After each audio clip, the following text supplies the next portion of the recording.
Hello दोस्तों, वैदिक गुरु channel पर आपका स्वागत है। आज का सब्जेक्ट है पॉलिटी। हमने इसके पहले 4 चैप्टर एक ही क्लास में कंप्लीट करा दिया था, फर्स्ट, सेकंड, थर्ड और फोर्थ। और ये जो है आपके हर एग्ज़ाम के लिए बहुत ही इम्पोर्टेंट है। अब आज यहाँ पर हमने क्लास 6 का चैप्टर 5 और 6 लिया है और ये आपके लिए एक शॉर्ट नोट की तरह है, ठीक है, शॉर्ट नोट्स की तरह है जो आपके हर एग्ज़ाम में काम आ सकती है। तो आप वीडियो को पूरा देखिएगा, चैनल को लाइक सब्सक्राइब और शेयर ज़रूर करिएगा। चैप्टर का नाम है गांव का प्रशासन, ठीक है। 5 चैप्टर का नाम है गांव का प्रशासन। पुलिस थाने का क्षेत्र इसमें सबसे पहला टॉपिक है। हर पुलिस थाने का क्षेत्र एक कार्य क्षेत्र होता है जो उसके नियंत्रण में रहता है, ठीक।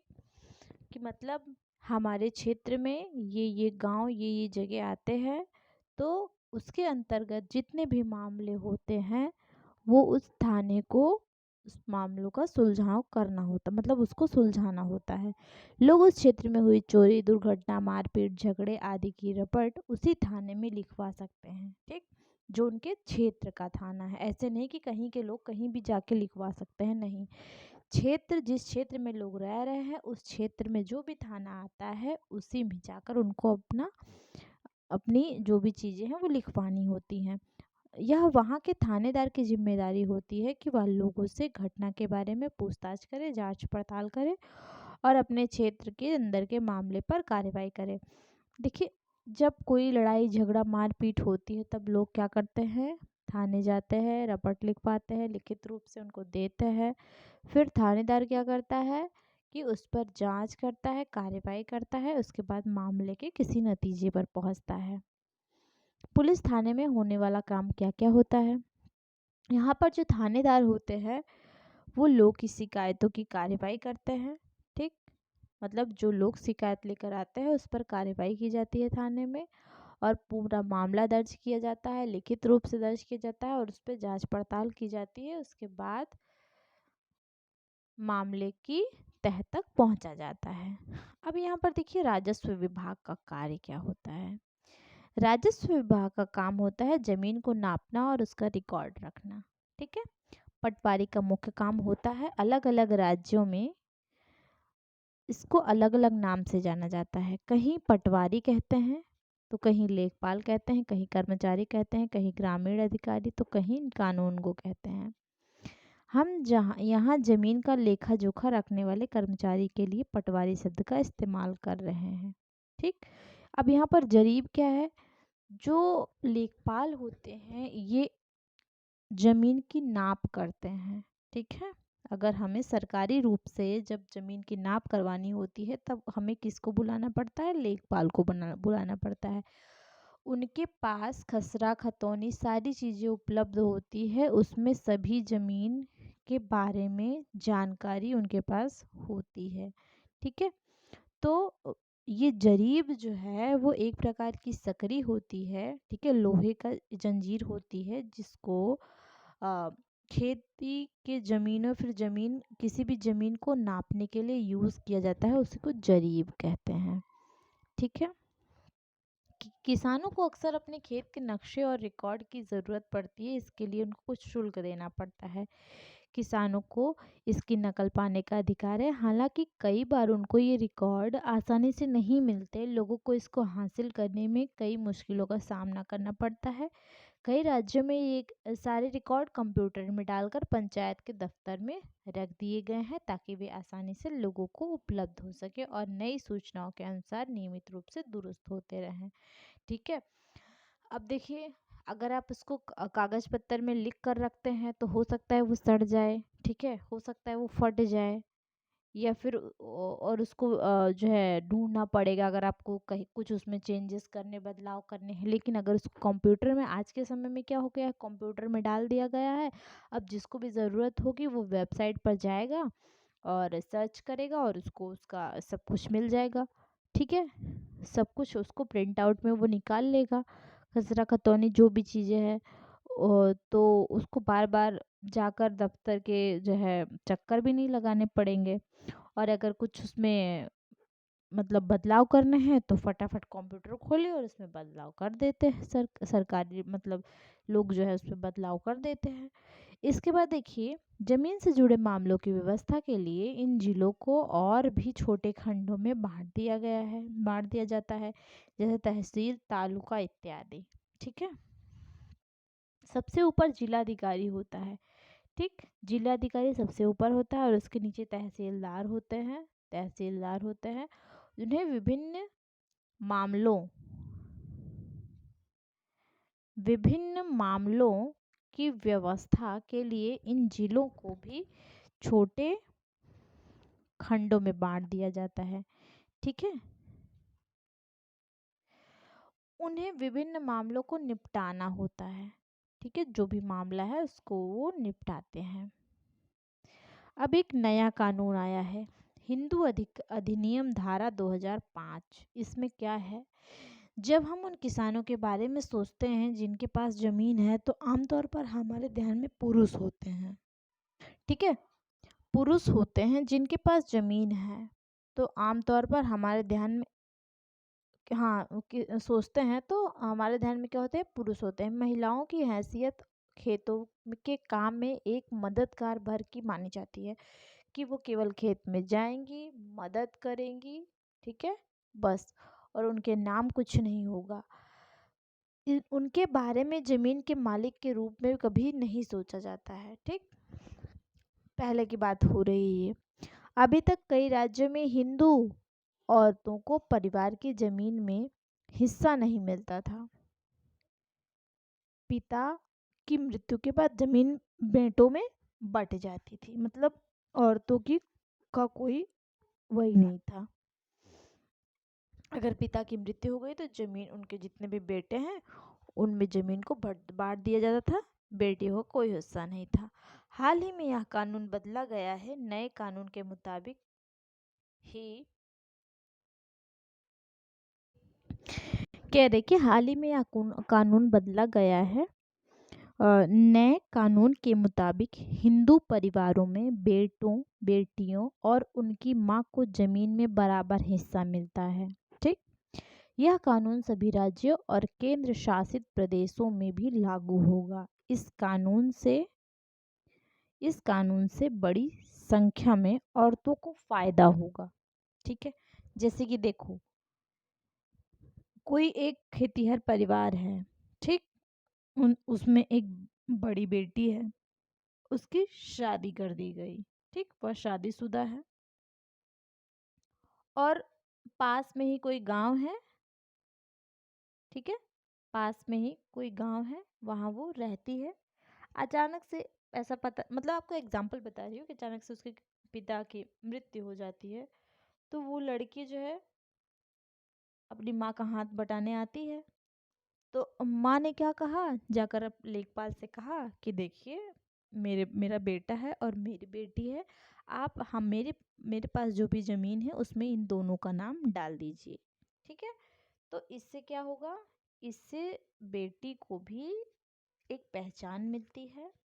ठीक है, और उसको भी जमीन में हिस्सा मिल जाता है और माँ को भी अपना काम करने में आसानी हो जाती है। मतलब वो जो खेती कर रही है, बेटी की मदद से वो खेती को और आगे बढ़ा सकती है और उसकी भी मृत्यु होने के बाद उसकी जो बेटी है उसकी थोड़ी बहुत मदद हो जाएगी, हेल्प हो जाएगी। ठीक है, तो ये रहा, ये फायदा होगा। इसके बाद देखिए नेक्स्ट, इसमें है नगर प्रशासन। नगर प्रशासन के बारे में बताया गया है। नगर, यह एक बहुत बड़ी संस्था है। ठीक, जिसको नगर निगम कहते हैं। यह सड़कों पर रोशनी की व्यवस्था करती है, कूड़ा इकट्ठा करने का कार्य करती है, पानी की सुविधा उपलब्ध कराने का कार्य करती है और सड़कों व बाजारों की सफाई का काम करती है। नगर निगम का काम एक सुनिश्चित करना भी है कि शहर में बीमारियां ना फैलें। ठीक है, अगर शहर में बीमारियां फैलती हैं तो इसका कारण जो है, इसका ध्यान कौन रखता है, नगर निगम रखती है। स्कूल को स्थापित करती है ये और उसे चलाती भी है। शहर में कोई दवा खाना और अस्पताल है तो उसको भी यही चलाते हैं, ठीक है, इन्हीं के अंडर में होता है। बाग बगीचों का रख रखाव भी यही करते हैं। पुणे शहर में बहुत ही बड़ा, पुणे जो है बहुत बड़ा शहर है। यहाँ नगर प्रशासन चलाने वाले संस्थान को नगर निगम कहते हैं, ठीक है। और छोटे छोटे कस्बे जो हैं वहाँ पर इसे नगर पालिका भी कहते हैं। होता यही है लेकिन इसको क्या कहते हैं, नगर पालिका भी कहते हैं। अब इसके बाद निगम परिषद एवं प्रशासनिक कर्मचारी। अब ये क्या होता है, ये इसमें एक लेखा विभाग होता है। ये क्या करते हैं, अकाउंट जिसको कहा जाता है, ये लोगों की मासिक तनख्वाह की पर्चियां बनाते हैं, ठीक। ज्यादातर निगम परिषद ही यह निर्णय लेते हैं कि अस्पताल या पार्क कहाँ बनेगा, ठीक है। शहर और अलग अलग वार्डों में बांटा जाता है। शहर को जो है अलग अलग वार्डों में बांटा जाता है और हर वार्ड से एक पार्षद का चुनाव होता है। जो शहरों में रहते हैं उनको इस बारे में पता होगा कि वार्ड बनते हैं अलग अलग और उसमें एक पार्षद चुने जाते हैं। नगर निगम के कुछ निर्णय ऐसे होते हैं जो सारे शहर को प्रभावित करते हैं, ठीक है, ठीक है। ये जो है कुछ पार्षद जो है मिलकर समितियां बनाते हैं। कई पार्षद मिलकर समितियां बनाते हैं जो विभिन्न मुद्दों पर विचार विमर्श करके निर्णय लेते हैं। जैसे कि कोई बस स्टैंड हो गया, खराब हो गया है, उसको बेहतर बनाना है, ठीक। किसी भीड़ भाड़ वाले बाजार जो है वहाँ पर कचरा ज़्यादा हो गया है, उसका नियमित रूप से साफ सफाई करना, या फिर कोई शहर के कोई नाला है उसकी सफाई होनी चाहिए, ठीक है। तो ये सब कौन करता है, वो सभी मिलकर करते हैं, ठीक है। सभी पार्षद जो है मिलकर करते हैं। पार्षदों की समितियां ही पानी कचरा जमा करने और सड़कों पर रोशनी आदि की व्यवस्था करते हैं, ठीक है। लाइट कहाँ खराब हुई है, जैसे कहीं बिजली का तार लटक रहा है तो इसमें भी वो मदद करते हैं। कैसे कि लोग गए पार्षद के पास, उनसे थोड़ी रिक्वेस्ट की तो पार्षद ने क्या किया कि वहाँ पर जो बिजली विभाग है आसपास के उनके अधिकारी, उससे बात करके उनकी मदद की, ठीक है। जहाँ पार्षदों की समितियां पार्षद विभिन्न मुद्दों पर निर्णय लेने का काम करते हैं, वही उन्हें लागू करने का काम आयुक्त और प्रशासनिक कर्मचारी करते हैं, ठीक। लागू कौन करता है, आयुक्त करता है या फिर प्रशासनिक कर्मचारी करता है। आयुक्त और प्रशासनिक कर्मचारियों की सरकार द्वारा नियुक्ति की जाती है, जबकि पार्षद निर्वाचित होते हैं। पार्षद जो है वो निर्वाचित होते हैं और प्रशासनिक कर्मचारी जो होते हैं उनको सरकार के द्वारा नियुक्त किया जाता है। सारे वार्डों और पार्षद मिलते हैं और सबकी सम्मिलित राय से एक बजट बनता है, ठीक है। बजट बनाया जाता है, उसी बजट के अनुसार पैसा खर्च किया जाता है, ठीक है। कि पैसे कहाँ खर्च किए जाएंगे, कितने खर्च किए जाएंगे, ये सब बजट में जो पैसा आता है, जो बजट बनाया जाता है उसी के अनुसार पैसा खर्च होता है। अब यहाँ पर देखिए पार्षद यह प्रयास करते हैं कि उनके वार्ड की विशिष्ट जरूरतें परिषद के सामने रखी जा सके, ठीक है। कि जो भी जरूरतें हैं उनकी वो कहाँ रखें, परिषद के सामने रखें। फिर ये निर्णय प्रशासनिक कर्मचारी द्वारा क्रियान्वित किया जाता है। निर्णय कौन लेता है, प्रशासनिक कर्मचारी लेता है, क्या जरूरतें हैं। दरअसल शहर में काम को अलग अलग विभागों में बांट देते हैं। एक ही व्यक्ति काम नहीं करता है, उसको अलग अलग विभागों में बांट दिया जाता है। जैसे जल विभाग हो गया, ठीक है, देखा होगा आपने, कचरा जमा करने वाला विभाग अलग है, उद्यानों की देखभाल का विभाग अलग है, सड़क व्यवस्था का विभाग अलग है, लेखा विभाग में हिसाब किताब होता है, ये अलग होता है, ठीक। इन सब का विभाग अलग अलग है। इसके बाद देखिए, अब यहाँ पर बात हो रही है कि नगर निगम में पैसा कहाँ से मिलता है। तो देखिए पैसा जो है नगर निगम में, वो टैक्स जो लोगों से लिया जाता है, टैक्स वहां से मिलता है, ठीक है। मतलब जो पैसा होता है, जो राशि होती है, उसका बड़ा भाग लोगों द्वारा दिए गए टैक्स मतलब कर से आता है। कर क्या होता है, जो सरकार जो है लेती है ना, सरकार सबसे जो लोगों को सुविधाएं देती है उसके बदले में सरकार जो है टैक्स लेती है, वही है। जिन लोगों के अपने घर होते हैं उन्हें संपत्ति कर देना पड़ता है। अब देखिए सबको कर सबको देना पड़ता है और साथ ही पानी एवं अन्य सुविधाओं के लिए भी कर देना होता है। जितना बड़ा घर उतना ज़्यादा कर। निगम के साथ जितना पैसा आता है उसमें संपत्ति कर से केवल 25 से 30% पैसा ही आता है। ठीक, संपत्ति का केवल 25 से 30% पैसा आता है। शिक्षा पर भी कर लगाया जाता है। ठीक, अगर आप किसी दुकान या होटल के मालिक हैं तो उस पर भी कर आपको देना पड़ता है। अगर आप कहीं सिनेमा गए हैं, मूवी देखने गए हैं, तो आप टिकट को ध्यान से देखिएगा, उसमें भी कर लगा हुआ होता है। ठीक, मनोरंजन कर भी देना पड़ता है। इस तरह जो बहुत ज़्यादा पैसे वाले लोग होते हैं, अमीर लोग होते हैं, उनको भी संपत्ति कर देना होता है। कौन सा कर देना होता है? संपत्ति कर देना होता है। वही जनसंख्या का एक बड़ा हिस्सा सामान्य तरह से कर अधिक देता है। ठीक है, हाल के समय में पैसा बचाने के लिए कई नगर निगमों ने कचरा उठाने और उसे ठिकाने लगाने के लिए निजी ठेकेदार रख लिए। जैसे हर जगह निजीकरण हो रहा है, वैसे इसमें भी निजीकरण हुआ। उसको निजीकरण कहते हैं। इसका मतलब है कि जो काम पहले सरकारी कर्मचारी करते थे वे काम अब निजी कंपनियां करती हैं। कैसे करती है? तो उन्होंने जो है थोड़े पैसे में, मतलब जैसे कि एडहॉक पर रख लिया जाता है, थोड़े पैसे देकर वो काम करवाती हैं उनसे। जैसे ये लोग क्या करते हैं कि निजी ठेकेदार क्या करते हैं कि मजदूरों को कचरा उठाने के लिए और मतलब जमा करने के लिए किसी को काम पर रख लिया। ठीक, और उन्हें पैसे क्या देते हैं? थोड़े पैसे देते हैं। ठीक है, कम पैसे में उनका काम हो गया और मजदूरों को भी नौकरी मिल गई। लेकिन जो मजदूर होते हैं उनकी नौकरी अस्थायी होती है, परमानेंट नौकरी नहीं होती है। ठीक, कचरा उठाने का काम भी खतरनाक होता है, लेकिन उनको परमानेंट नहीं करते हैं, ये लोग प्राइवेट तरीके से रखते हैं। यहाँ पर देखिए 1994 में सूरत शहर में भयंकर प्लेग फैला था। सूरत भारत के सबसे गंदे शहरों में एक था। ठीक है, लोग घरों का और होटलों का भी कूड़ा कचरा पास की नाली में या सड़क पर ही फेंक देते थे।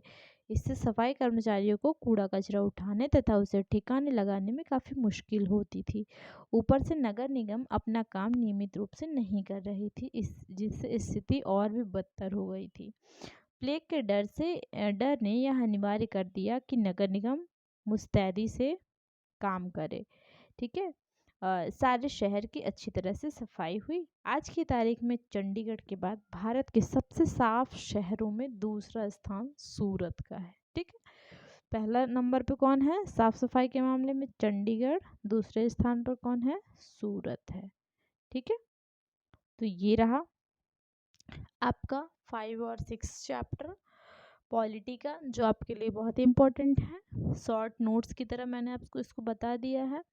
तो आप वैदिक गुरु चैनल पर बने रहिएगा। चैनल को लाइक, सब्सक्राइब और शेयर ज़रूर करिएगा। आगे की भी चीज़ें आपको मिलती रहेंगी। तब तक के लिए धन्यवाद।